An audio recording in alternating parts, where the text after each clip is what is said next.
go. All right. Peace, family. This is your brother Willie Muhammad, and welcome again to another broadcast of Class is in Session. We thank each and every one of you all for tuning in every Monday at 3 p.m. Central Standard Time at WBOK 12:30 a.m., where it is real talk for real time. And we encourage those who are listening, if you have events, if you have businesses, use this black radio station. Take out ads, because WBOK has and continues to give a voice to the black community. And you hear perspectives and you hear topics that are discussed that I know for a fact that you don't hear on other radio stations here in the city, and definitely on other television stations, with the exception of the few TV shows that are played on the local cable access show, which is, some of them are by people of consciousness. So make sure you support WBOK, family. Just call the station, find out about the advertising packages, and it will be a great deal. We have to support those that support us. So as we get into the show today, we have a special guest with us who is not a stranger to the WBOK family. He and his queen have an actual show that airs every Saturday at 5 p.m. Central, True Love Movement. And he's not a stranger to the New Orleans community. Our brother is one of the, I would like to say many, but unfortunately it's not many people that's working to better our community. But he is one of the few in the group of people that we want to have an increasing number of, that is doing his part to help to raise the consciousness and the overall love of our community. And he's here to help us discuss and talk about and inform and educate about a subject that is titled as the rape culture. And in preparation for this show, I had the opportunity to go on one website and find what they describe as, or define as, the rape culture. And the definition is a sociological concept used to describe a setting in which rape is pervasive and normalized due to the societal attitudes about gender and sexuality. So this idea for the show came to mind after I've just been watching, and like many other people, if you've been watching the news, the numerous cases that's starting to come out, started in Hollywood. I think you see it started, of recent times, it started with the guy Harvey Weinstein, who's over some aspect of Hollywood. And prior to that, we had the thing with Bill Cosby. But off and on, we've had this throughout history. But now this is the most in my lifetime where I've seen so many cases that are just coming out. And I guess with the existence of social media, that's probably one of the reasons why it is coming out also, where people have greater knowledge of these things, these heinous headlines and what's taking place. And, like you said, big names, even Russell Simmons' name was recently thrown out and accused of these heinous crimes. And I can't think of the brother who's a part of the CBC, Congressional Black Caucus, John Conyers, from what I understand, his name has also been mentioned. So we just want to talk and analyze this thing, this subject of rape culture, and we can talk about it and other subjects that come up. So, as I said, we have our brother Shaq. Thank you, Brother Shaq, for being our guest today. Thank you, Brother Minister Willie Muhammad. It is great to be here on Classes in Session. This is actually my first time, brother, so I appreciate that. And I'm extremely proud of you and the work that you've been doing with regard to educating and uplifting our people with Classes in Session, man. So I'm honored to be here and to be a part of that today. Thank you, my brother. It definitely won't be your last time. I kind of, with the guests that I invite on the show, I always want to make it sure whatever we're doing is relevant, man. I'm all about timing and strategy and what can get the most out of it. And I also just move by the spirit. And when something, an idea comes to my mind and I feel a certain energy, I know that's the right thing to actually talk about. And this one actually came, when I thought about this subject, it actually felt like, this is what needs to be talked about, and who better else to reach out to our brother. So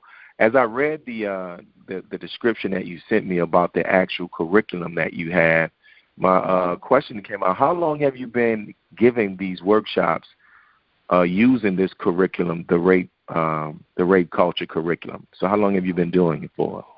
Well, the rape culture workshop and curriculum was actually developed back in, or at least the inception was back in 2013. And it was inspired by some things that I had experienced in my own life. And I took a really good look at just what was happening, in things that I was even complicit in unknowingly. And so just, as a matter of certain behaviors and ways that I had been socialized and other brothers who I talked to and, work with in community.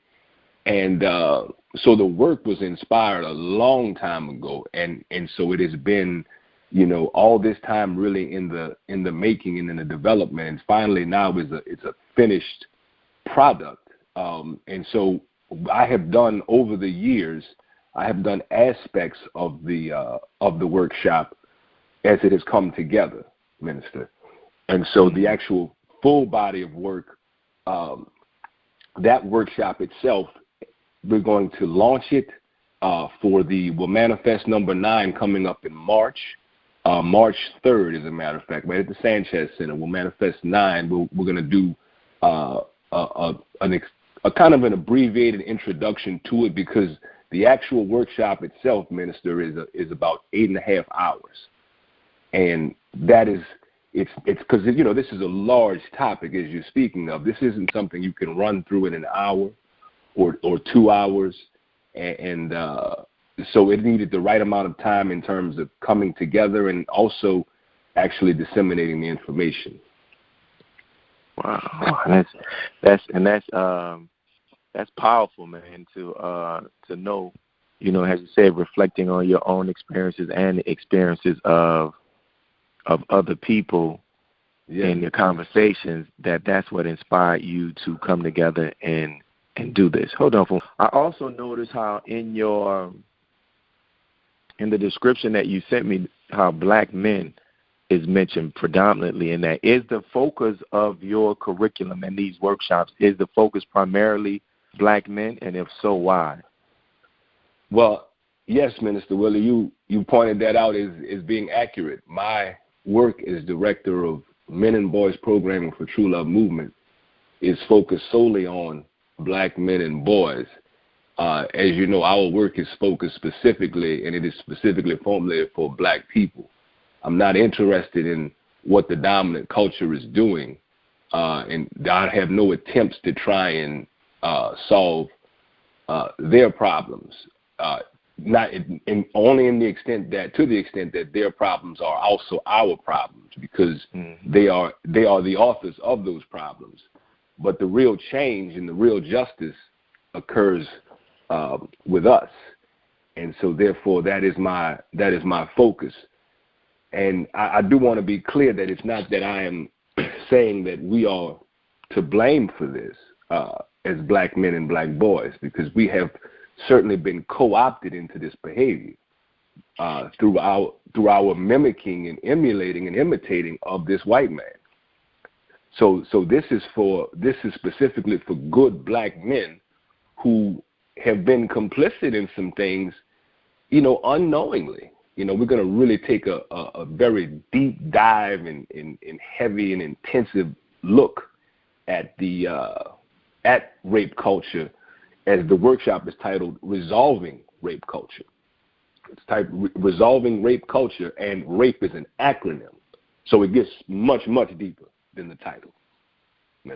And I like the title of it, Resolving Rape Culture, because sometimes as a community, not sometimes, often, far too often, we're too reactionary, and we don't think with the mindset of changing the problems that we have inherited, right? Like some of us have become comfortable in just complaining about the problems and not realizing that within us we have the power to actually change what we have been confronted with, what has been passed down to us. And as long as we continue to have that mindset, to me, I think we stay in this position of being a victim. And we don't realize, we got the power to actually change these circumstances that were brought on us. Definitely, Minister. Definitely. Well, we say if hurt people at True Love Movement, we say if hurt people, because we all know that and we hear that all the time, man. Hurt people. We all know this to be true. We say at True Love Movement, well, just imagine what healed people can do for our people. Mm-hmm. What healed people can do for our people. And so to that end, what you're speaking about, the resolving of the solution aspect of it, it's not that our people, in my experience, it's not that our people don't want to do anything about it. We like to complain about it, yes, but we stay stuck there because we don't have a sense of our own power that you just talked about. We don't really think that we can affect any kind of positive change to remove ourselves or rid ourselves from the condition we found ourselves in. And not because we're bad people or we're foolish, but we suffer from that collective low self-esteem as a result of the multi-generational oppression that we've experienced here in North America. So we got to go all the way down to the thing, that magical question of why, and to be critical lovers of ourselves and our people, to understand why we continue to be where we are, and then we can lift ourselves out of it. But we really have to face and confront some very uncomfortable subject matter, Minister, to do that. And that therein is the pathway to our real liberation. We have to have some real brutally honest discussions, and there's some things even as it relates to white supremacy, there's some things that we have to accept as a people that we allowed ourselves to fall down and begin to succumb to that when we should have fought back.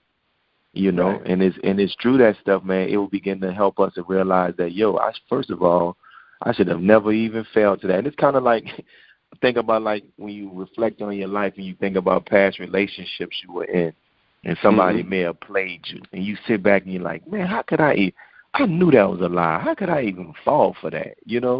But right. That's all a part of that process of growing into this thing. Like, in me is what I need to overcome that and not to allow that situation to actually happen again, and that's key. So as I was reading further, you mentioned how black men and boys play a tremendous role or have a tremendous responsibility in lifting the weight of the oppression off from the backs of black women and girls.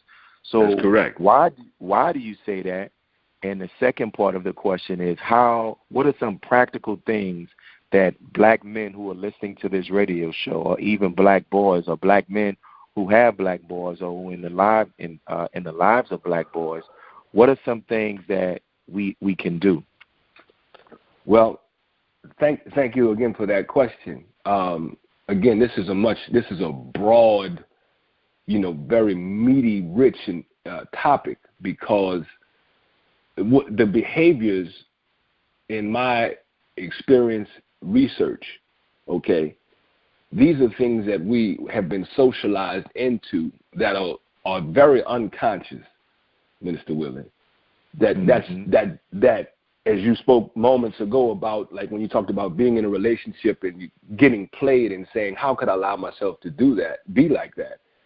We don't ask the right questions. So with the people that I work with and when I'm teaching, I tell everybody to take some pressure off and say, listen, you don't have to be in here and you don't have to have all the right answers. You don't, because none of us have all the answers. You don't have to have all the answers. But what you can have and be in possession of is the right questions. And because the right questions will lead us to why. That's the real thing. As opposed to saying, what's wrong with you? We ask, what happened? Because if we asked what happened, and we continue to ask what happened, and we go all the way back, we'll find the origin and the root of our condition. And we have had a failure, in a collective failure to examine on that level, to formulate an analysis, as opposed to having an opinion about a feeling. And so I'm saying that, I'm asserting that what black men and boys have accepted is a partial membership in the white man's patriarchal fraternity. It's a partial membership. So when we talk about rape culture, and I like how during the opening you said you looked it up, and part of the challenge is when I ask what is rape culture, for as many people who are present in the room, black men or black women, I get as many answers, which is an indicator that we don't have a common language even about the subject to begin to tackle it. And much of that language is, experiential. And so, and for black men who are a part of it are experiencing rape culture very differently than black women and girls. So in order to have a framework to be able to work from, we have to have at least a common definition. And in my research, good research is usually the key. It's not about reinventing the wheel, but making the wheel roll more efficiently. Rape culture is a term that was coined by feminists in the United States in the 1970s. So I came along in the 70s, so I understand about the 70s. And it was designed to show the ways in which society blamed victims of sexual assault and normalized male sexual violence. Now, that was as far back as I could find just where the terminology came from and when it was introduced. And we know over time the definition has evolved and expanded to include many kinds of things. But the rape culture itself is, and I'm asserting rape culture itself is a byproduct of white supremacy. It is a byproduct of white supremacy. And in so much as that we know that when we talk about white supremacy, we're really talking about white male supremacy.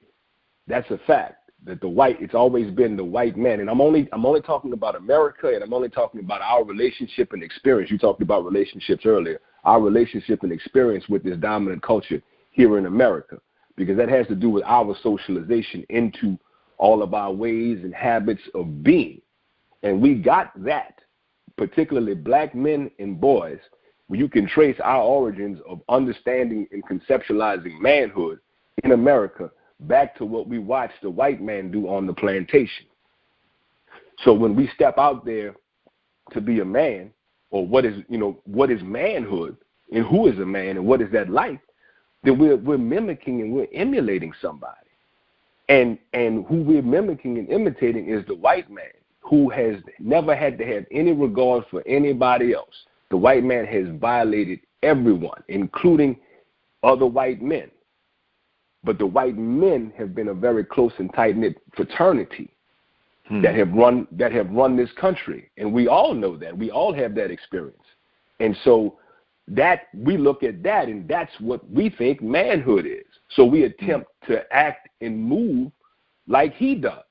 But because of our relationship to white supremacy, the arrangement that's white supremacy, we're not able to do what he does the way that he does it. So we are uplifted and we are rewarded when we also suppress the black woman. Because you see, the white woman benefits from white supremacy by proxy, just by proximity. This is about white men, and this is about black men looking up at white men and saying, now he's a man. He does whatever he wants. He doesn't have to ask any questions. He doesn't have to ask permission. He does whatever he wants. So we have to deal as black men. We have to deal with what I call our white daddy. Our white daddy in our head and in our mind about this is how we should be.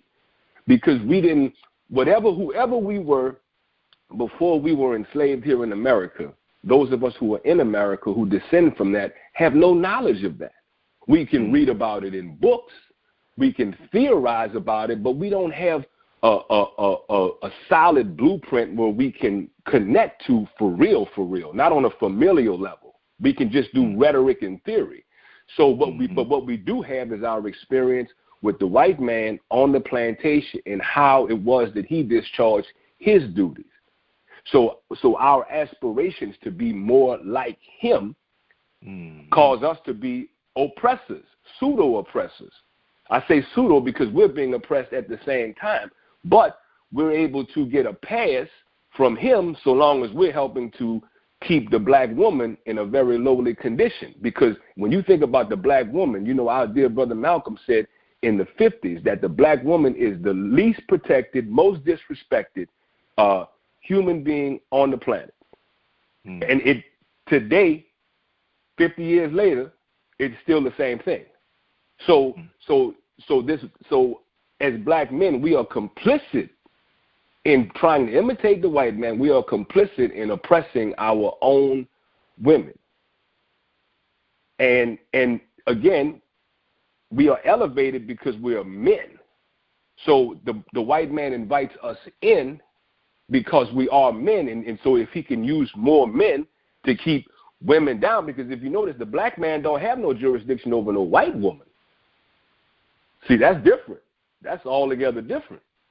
The black man and the white woman are oppressed by the white man, but the black man don't have no. So we have a partial membership in the white man's patriarchal fraternity. And we're aspiring to that manhood oftentimes from little boys, unbeknownst to us that that's what we're doing, Minister. That's something, man. We're coming up on the first break, and for the listeners, we have on the show with us today our brother Shaq of True Love. True Love, but it is live. True Love Movement. The show is every Saturday on WBOK, 12:30 a.m. at 5 p.m. Central Standard Time. So we're discussing the topic of rape culture and our brother's curriculum, which is titled Resolving Rape Culture. And we'll be back on the other end to talk more about this topic. So stay tuned. This is your brother Willie Muhammad, and this is Class is in Session.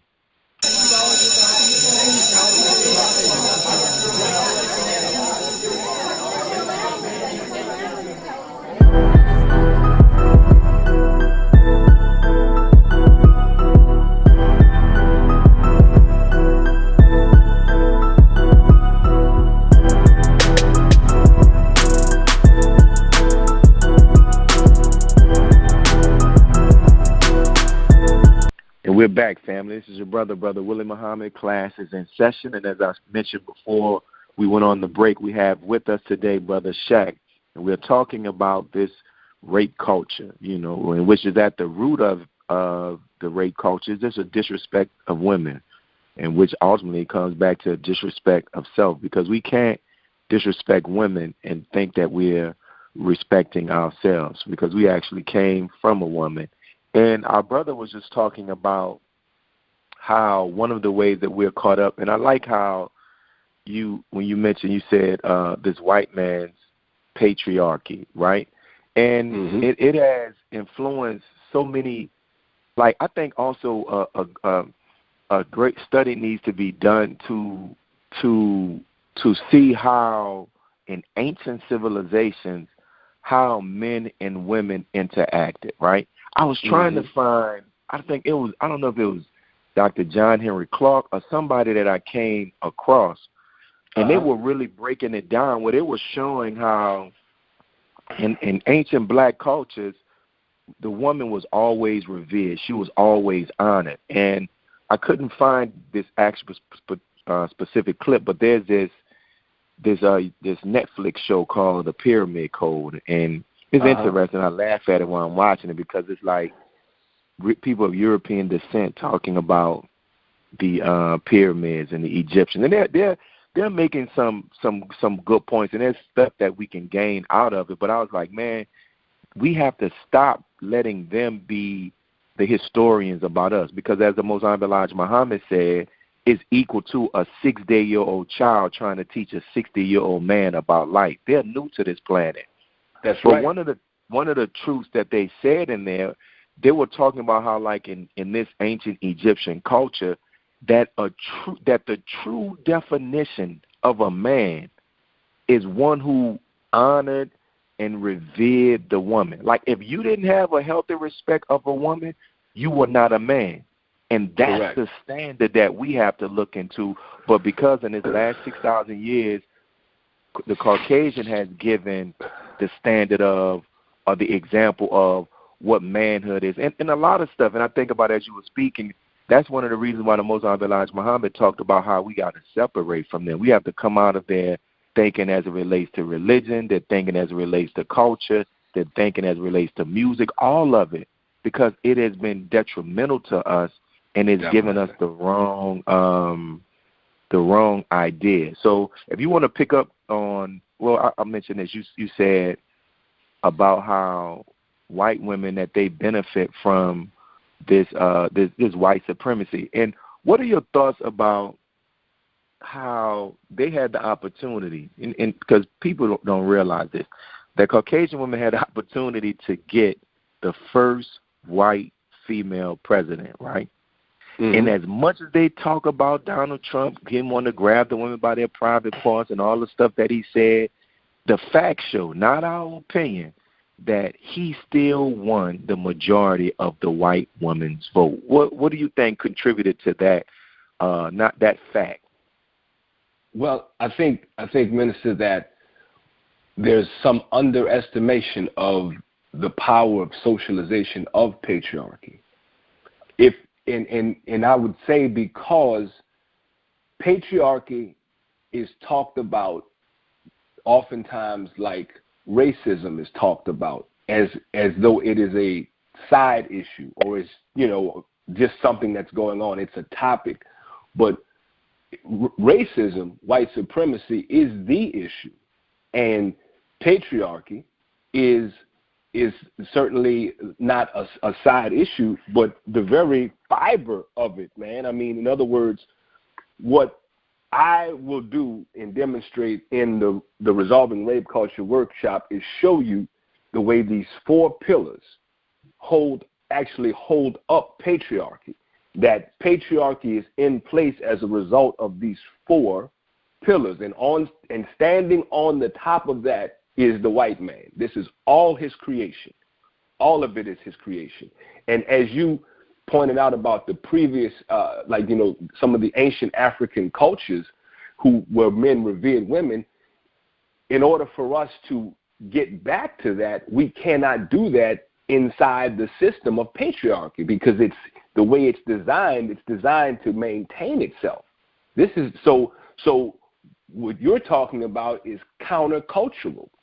And that's why there's resistance, and it's very difficult to simply change our socialization and our behavior inside of the system of white supremacy, racism, because it's not designed for us to be able to do what our nature says. I mean, as the original people on the planet, I know the Honorable Elijah Muhammad, he says that our people were as old as 76 trillion years old. Is that correct? And this white man, is that correct? Yes, sir. That we don't we don't even know our birth record. Right. And so we're talking about the people who've only been around for 6,000 years. And so, but because they have put us in this particular situation, we are looking up at them and to them and following in their ways, to the point we do not know our own ways. But that is the other reason why it is killing us.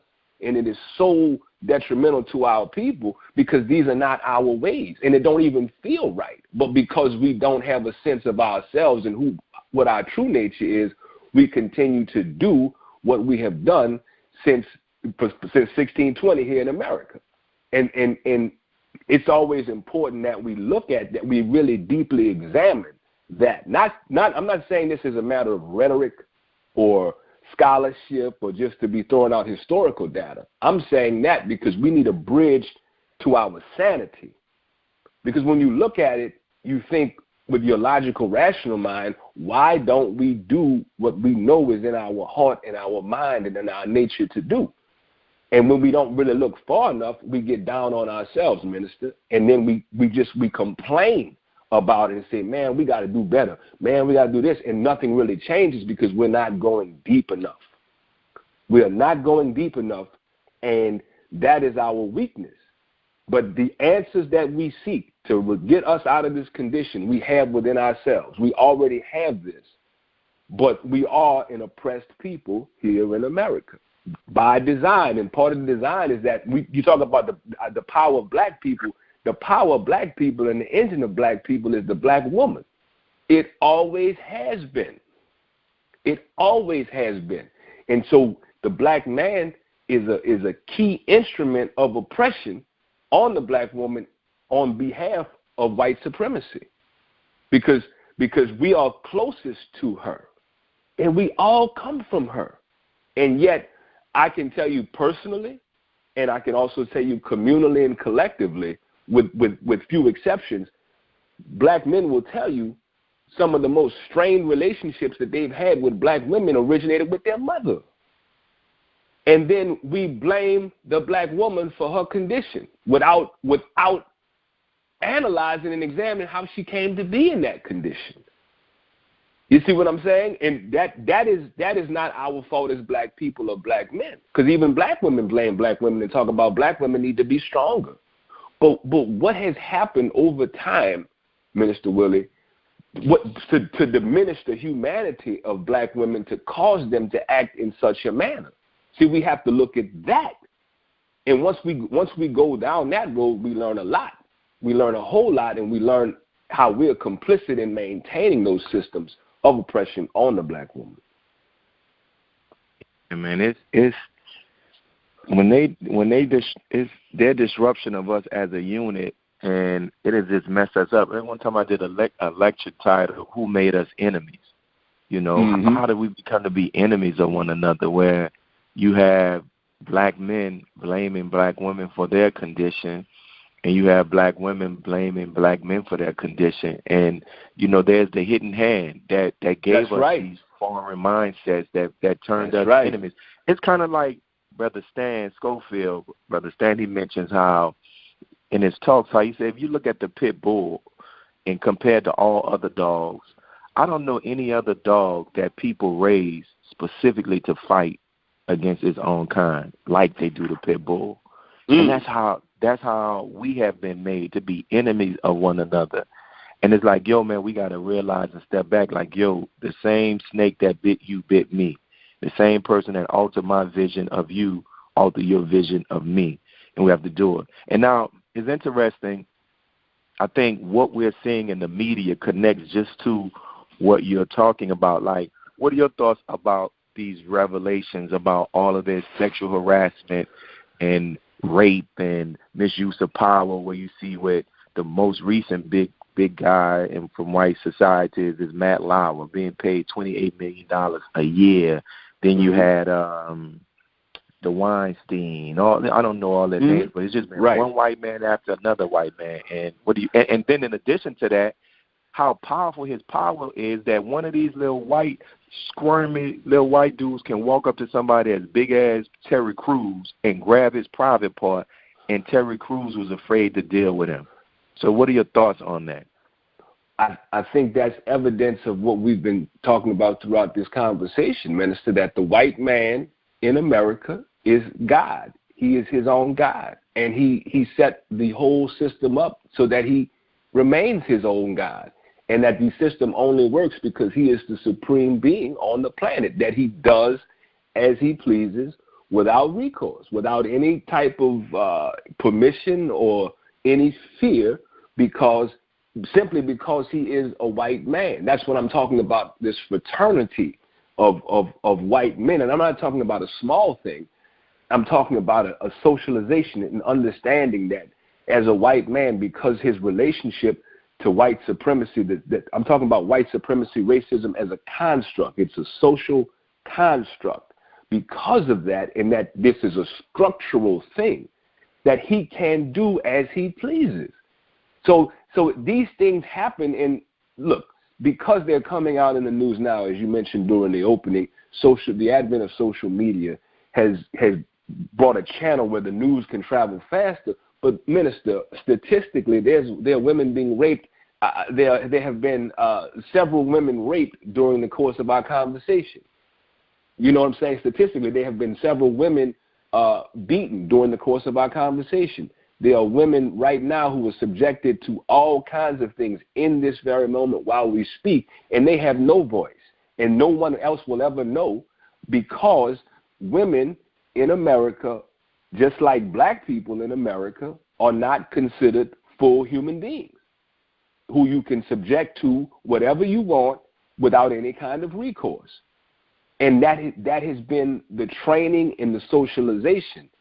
So even though we're seeing it on these quote-unquote high-level mainstream people, This has been going on since white men have been in power. And white men have been in power here in America since they came over here and invaded this land. The entire, I mean, when you look at the inception of what they call North America, the United States, when you look at the inception of it, that was the birth of a rape culture. When you are violating a people's right to exist, I mean, that is when you're violating someone's humanity. So understanding that dehumanization is the hallmark of racism, white supremacy, and that patriarchy is a byproduct of that. So when these quote-unquote powerful men, what makes these men powerful, Minister? What makes them powerful is their money. Their money. So that means in America, everything and everyone is for sale. And if you are for sale, you are not a human being. But the white man's mind tells him that he can own anything and anyone. He can do as he pleases. So this is wired into the psyche of the white man. Okay, the behavior is perpetuated, and as you mentioned with the question about Donald Trump and being elected in the office, it wasn't just white men that got this message. White women got the message. Black men got the message. Black women got the message. And any other kind of man and woman who isn't white got the message that the white man does what he wants. And so because he has the power, and the power equates to the money, based and rooted in this capitalistic society.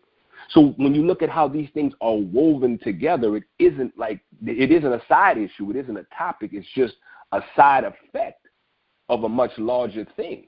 And it is a cultural thing. When we talk about rape culture, culture is a way of life. So that this is a way of life.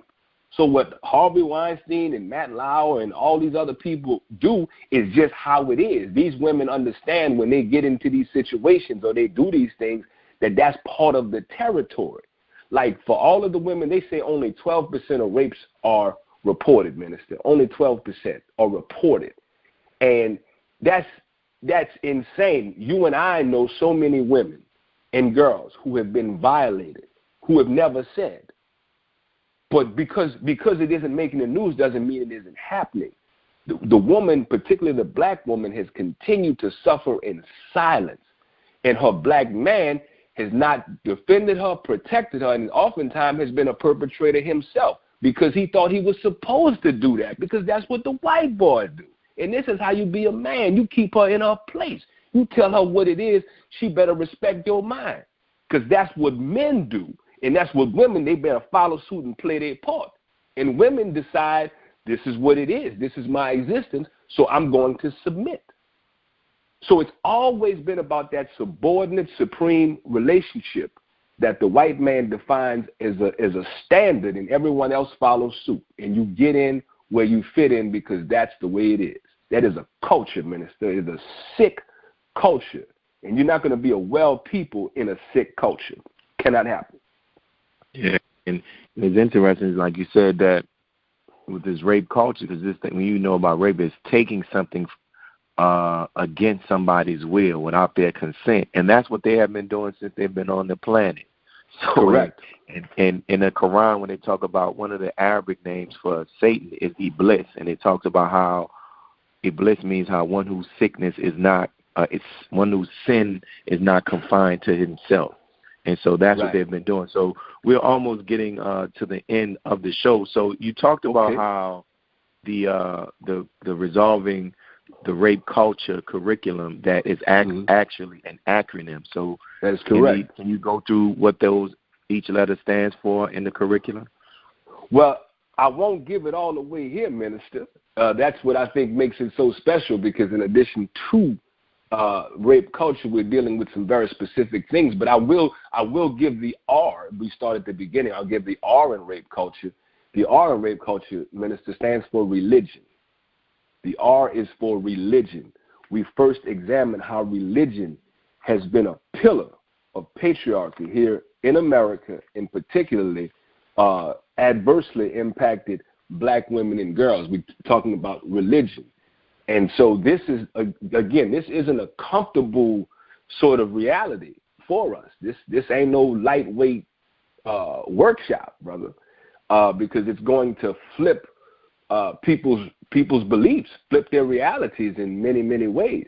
And I expect to be challenged on these things, because we have to arrive at an understanding about, what exactly we're talking about and how it really, really works.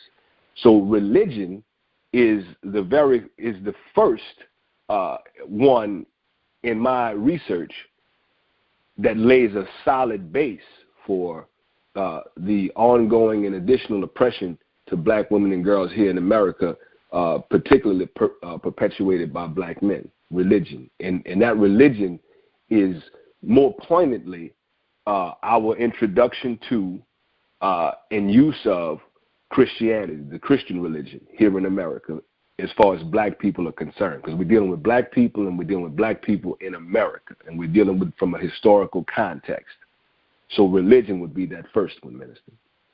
Yeah, and that's the thing, man. Like, we have to get away from holding up the white man, what's the word I want to use? His corruption of certain aspects of life as the standard. You see what I'm saying? Like, I think about a conversation that took place on social media, and a brother was talking about religion and the things that he was going after, but it was all examples of what has come as a result of white folks corrupting stuff. Correct. Like, correct. Man, that's not the standard. And it's like, I heard the minister say at a black conscience conference, he said sometimes we throw out the baby with the bathwater. He said, show me something on the planet Earth that white folks have not corrupted. He said, have they corrupted the soil? Like, yeah. He said, but you still eat, don't you? He said, have they corrupted the air? Yeah. Have they still, you still breathe? He was making a point, like, what we have to get out of, we have to detox from their society, because how they have us seeing things is through their view. And exactly. I talked about how is religion an opiate of the masses, and I realized the more, praise be to God, and what I realized the more I study that is dependent on who gives you your religious system. Because there are numerous examples you can look at what took place with the Haitian Revolution. You can look what took place with Nat Turner. You can look place with where our people have used their fake traditions outside of white folks' understanding interpretation, and we've used it as a liberation theology. And that's what people don't really get. So as we get ready to close, for those who will be interested in having you come to speak to the male members of their church, the male members of their mosque or masjid, not sorority, fraternity, or any man-filled organization, because I think it's important for everybody to go through such a curriculum so we can begin to start detoxifying, because when we know better, we do better. What is a way that they will be able to reach you as we get ready to close out? Oh, definitely. They can reach us at they can go to truelovemovement.com, www.truelovemovement.com, or they can call the Love Line at 504-309-LOVE. That number again is 504-309-LOVE, and also at www.truelovemovement.com. And Minister, I would like to say this. It isn't just for men. In the groupings and workshops that we've done, we've done with women and men together, because there is a tremendous benefit. Part of the misunderstanding about this, and so I wanted to make it clear, is that I am not an expert on this subject. I have done a lot of research. I've done a lot of work with it. I have been as thoughtful and sensitive as I can be as a man who hasn't been exposed the way that a black woman has. But part of our shortcoming as black men is that we don't ask black women.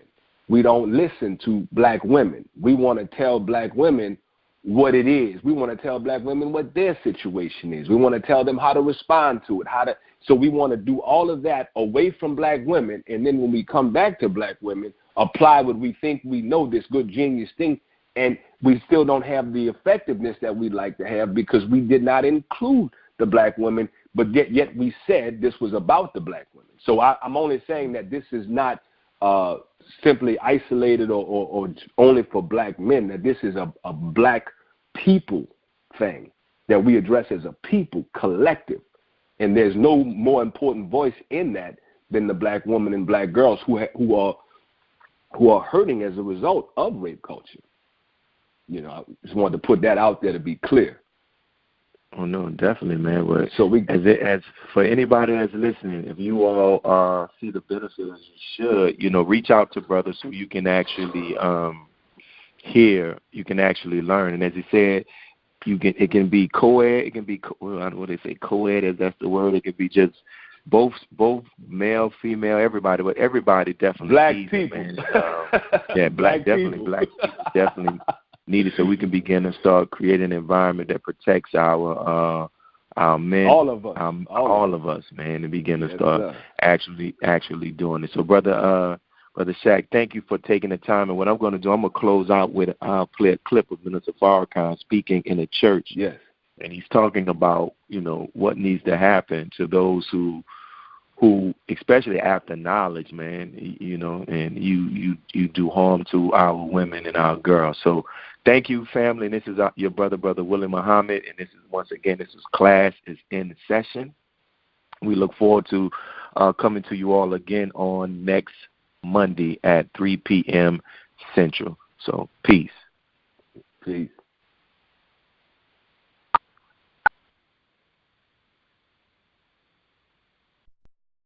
Our little girls, they're in a lot of pain, like you. There's not hardly a woman in this audience that didn't suffer abuse as a young girl growing up. Am I lying? I don't hear the church. Can I get an amen? Amen. Now, I know I'm in the right place. Who raped you, daughter? Was it your father? Was it your uncle? Was it your grandfather? Was it one of your brothers? Damn. When I start talking on this, women start crying because you know what you've been through in your life. And your life has darn near been ruined because you can't give to the man that you finally fall in love with the essence of your being, because that was taken from you. Come on and talk to me.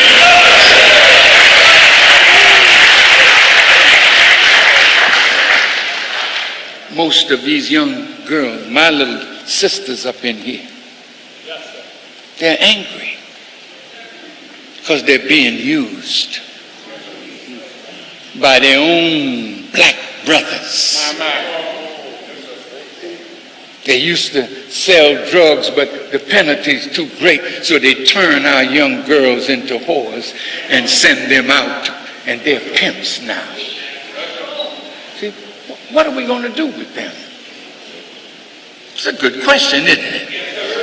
See, if there's no discipline in the hood, now you may not like what I'm about to say.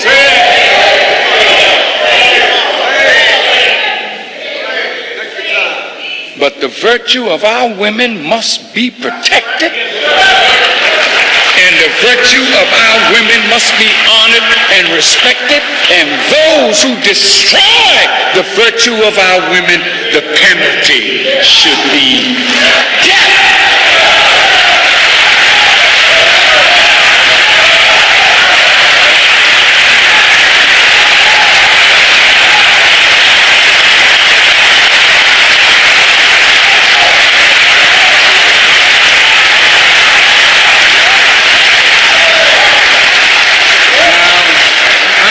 To men.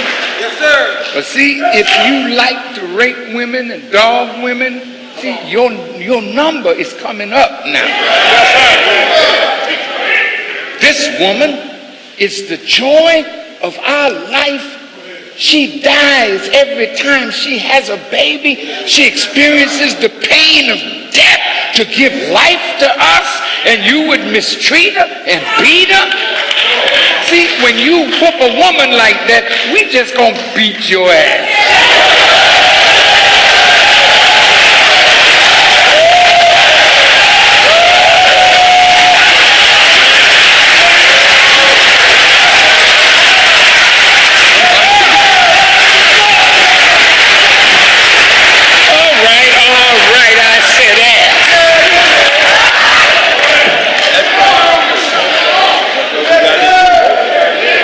Didn't the scripture say, yes,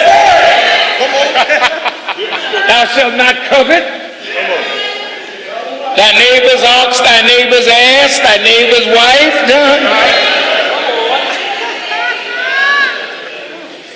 Shouldn't do that. And let me tell you, man, you shouldn't beat your wife. If you beat her, you shouldn't have one. You say, well, some of these women, they just get on you. Yeah, that's why you out there now with lace panties. Because you can't handle a black woman.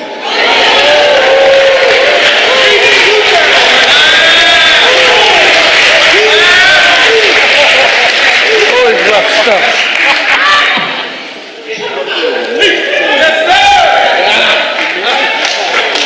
Now we got to get the house right. Come on. And it don't start outside, it starts here. Come on. We need real men. They're going to discipline our neighborhood. But you got to teach them first. You don't harm an ignorant person. You teach an ignorant person, but after you teach him, he's responsible for what he knows, then the price he got to pay. Come on! You don't sell no drugs to our people. That's death. We understand. You're trying to survive. There's another way. You don't know how? Come here. Reverend will show you how. That's right. Come to the mosque. We'll show you how. That's right. You don't need to lie, cheat, or steal, or sell drugs to be successful. That's right.